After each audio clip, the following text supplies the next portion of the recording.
നമസ്തേ പ്രിയമുള്ള പ്രേക്ഷകരെ, ഏവർക്കും പുതുവത്സര ആശംസകൾ. പുതിയ വർഷം നമ്മൾ ബ്രിട്ടീഷുകാർ ഉണ്ടാക്കിയതാണ്. ഡിസംബർ 31 വർഷം സമാപിക്കുന്നു. വീണ്ടും ജനുവരി 1 മുതൽ അടുത്ത വർഷത്തിൻ്റെ ആരംഭം.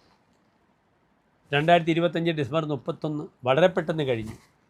26 ജനുവരി 1 നാളെ മുതൽ ആരംഭിക്കും. നാം കേരളീയർ പ്രാധാന്യം കൊടുക്കുന്നു ചിങ്ങമാസത്തിന്. പല ഇന്ത്യൻ സ്റ്റേറ്റുകളിലും മേടമാസത്തിന് പ്രാധാന്യമാണ്. മേടമാസത്തിൽ പുത്തൻ വർഷം ആരംഭിക്കും. മേടം 1 നമുക്ക് മേടം 1 വിഷുവാണ്. അതും ഒരു വലിയ ആരംഭമാണ്. വിഷുവർഷമാണ് നാം വാർഷിക ഫലം പറയാറുള്ളത്. ഏതായാലും പുതുവർഷം എൻ്റെ എല്ലാ പ്രിയപ്പെട്ട പ്രേക്ഷകർക്കും വളരെ അനുകൂലമായി ഭവിക്കട്ടെ എന്ന് ഞാൻ പ്രാർത്ഥിക്കുന്നു. ഏതായാലും നാം വാരഫലം ചർച്ച ചെയ്യുമ്പോൾ 1/1/2026 ഒരു നല്ല ദിനത്തിൻ്റെ ശുഭദിനം, ശുഭനക്ഷത്രമാണ്, ശുഭതിഥിയാണ്. അതിനാൽ ഈ ഒരു വർഷം എല്ലാവർക്കും വളരെ അനുകൂലമായ ഒരു രാശിസ്ഥിതിയും ധനാഭിവൃദ്ധിയും അതിനപ്പുറം ക്ഷേമവും ഐശ്വര്യവും സമാധാനവും ഉണ്ടായിട്ടെന്ന് പ്രാർത്ഥിക്കുന്നു. നാം ഭാഗ്യമെന്ന് പറയുന്നത് എന്താണ്?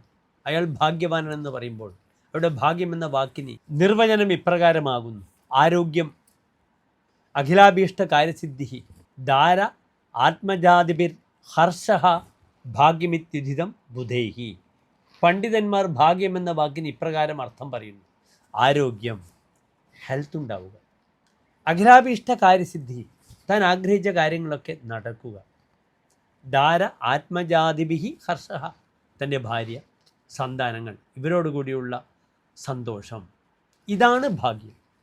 അല്ലാതെ നാം കുറേ ധനത്തിൻ്റെ മുകളിൽ കെട്ടിപ്പിടിച്ച് കിടന്നിട്ട് എന്തെങ്കിലും കാര്യമുണ്ടോ? അതുമാത്രമല്ല, അന്യായമായി ഉണ്ടാകുന്ന ധനമൊക്കെ തന്നെ അതേ ന്യായത്തിൽ നശിച്ചു പോകുന്നു.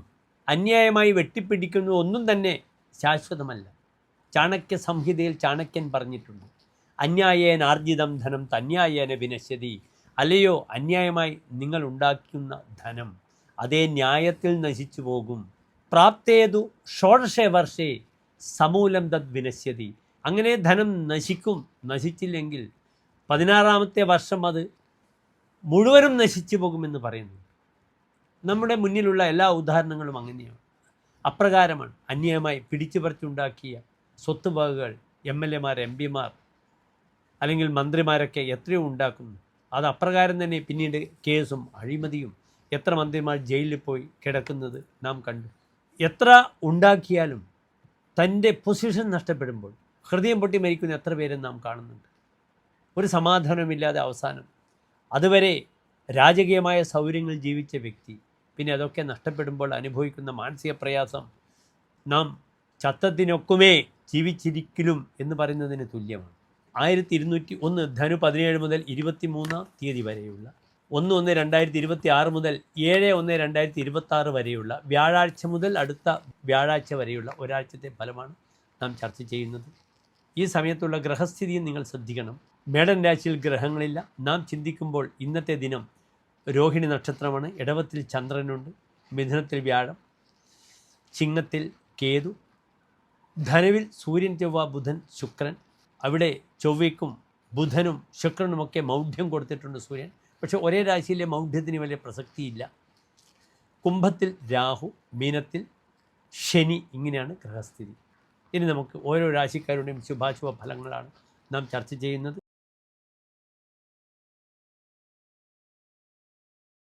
മകനെ രാശിയിൽ ഗ്രഹങ്ങളൊന്നുമില്ല. 2ാം ഭാവത്തിൽ കുംഭത്തിൽ രാഹുവാണ്, 3ാം ഭാവത്തിൽ ശനി, 5ാം ഭാവത്തിൽ ചന്ദ്രനുണ്ട്, 6ാം ഭാവത്തിൽ വ്യാഴം, അഷ്ടമത്തിൽ കേതു, 12ാം ഭാവത്തിൽ എല്ലാ ഗ്രഹങ്ങളും ആരൊക്കെ? സൂര്യൻ, ചൊവ്വ, ബുധൻ, ശുക്രൻ ഒക്കെ ദുർബലരായി നിൽക്കുന്നു. നാം ഇവിടെ മനസ്സിലാക്കണം, 12ാം ഭാവം എന്താണ്? പതിതസ്തുരിഭേ, പാതിത്യം, വീഴ്ചയുള്ള ഭാവമാണ്. പാപം, വ്യയം, പതനം, നരകം, സ്ഥാനഭ്രംശങ്ങൾ, ശാരീരിക വൈകല്യങ്ങളൊക്കെ ചിന്തിക്കുന്ന ഭാവമാണ് 12ാം ഭാവം. അവിടെ ഗ്രഹങ്ങളൊക്കെ വന്നു നിന്നാൽ വളരെയധികം ക്ലേശങ്ങൾ ഉണ്ടാക്കും മകരം രാശിക്കാർക്ക് ഈ ഒരു വാരം. ഇവിടെ ശ്രദ്ധിക്കേണ്ടുന്നൊരു വിഷയം, മകരം രാശി നിങ്ങൾക്കറിയാം. ഉത്രാട നക്ഷത്രത്തിൻ്റെ അവസാനത്തെ 45 നാഴിക, തിരുവോണം അവിട്ടം നക്ഷത്രത്തിൻ്റെ ആദ്യത്തെ 30 നാഴിക വരുന്ന 2.25 നക്ഷത്ര സമൂഹം. ഇവിടെ ഇന്ന് മകരം രാശിക്കാർക്ക് ഒരു പ്രത്യാശ പുലർത്തുന്ന ഗ്രഹം 5-ാം ഭാവത്തിൽ നിൽക്കുന്ന ഉച്ചസ്ഥനായ ചന്ദ്രൻ മാത്രമാണ്. അതിനാൽ സന്താന വിഷയങ്ങളിൽ വളരെയധികം ഗുണങ്ങൾ, നന്മകൾ പ്രദാനം ചെയ്യപ്പെടുന്ന വാരമാണിതെന്ന് അറിയുക. സന്താനങ്ങളുടെ വിദ്യാഭ്യാസം, അവരുടെ പഠനം, അല്ലെങ്കിൽ പുത്തൻ സന്താനവുമായി ബന്ധപ്പെടുന്ന വിഷയങ്ങൾക്കുള്ള ശ്രദ്ധകൾ, ഗർഭം ധരിക്കുക, ഭാര്യ, ഇതൊക്കെ സംഭവിക്കുന്ന സമയമാണ്. പലപ്പോഴും അത് അബോർഷനിലെത്താതെ നോക്കേണ്ടതാണ്. സഹോദര ഗുണം പ്രായണ വളരെ കുറയുന്ന വാരമാണെന്ന് അറിയണം. ഇവിടെ സഹോദര സ്ഥാനത്ത് ശനി നല്ലതല്ല. സഹോദര പതിയായ 3-ാം ഭാവാധിപനായ വ്യാഴം നിൽക്കുന്നത് വളരെ ദുർബലമായി ശത്രുസ്ഥാനത്ത് 6-ലാണ്. അതിനാൽ സഹോദരങ്ങൾ പലപ്പോഴും ക്ലേശങ്ങൾ ഉണ്ടാക്കുവാനോ നമുക്ക് ക്ലേശങ്ങളെ തിരിച്ച് അവർക്ക് നാം ക്ലേശം ഉണ്ടാക്കുവാനോ സാധ്യത വളരെ കൂടുതലാണ്. അതിന് പുറമെ നാം ശ്രദ്ധിക്കേണ്ട ഒരു പ്രധാനപ്പെട്ടൊരു വിഷയം, 6-ൽ വ്യാഴം വരുമ്പോൾ രുചാർത്തോ ജനന്യാഹ രുജസംഭവേഹു, അമ്മക്ക് രോഗം സംഭവിക്കും. രിപോ വാഗ്പതോ ശത്രുഹന്തൃത്വമേതി, ശത്രുക്കളെ നശിപ്പിക്കുമെന്നാണ് ഫലം പറഞ്ഞിരിക്കുന്നത്. പക്ഷേ ശത്രുസ്ഥാനത്ത് നിൽക്കുന്ന ദുർബലമായ വ്യാഴം ശത്രുവിനെ കൊണ്ട് ബുദ്ധിമുട്ടുകളാണ് ഉണ്ടാവുക.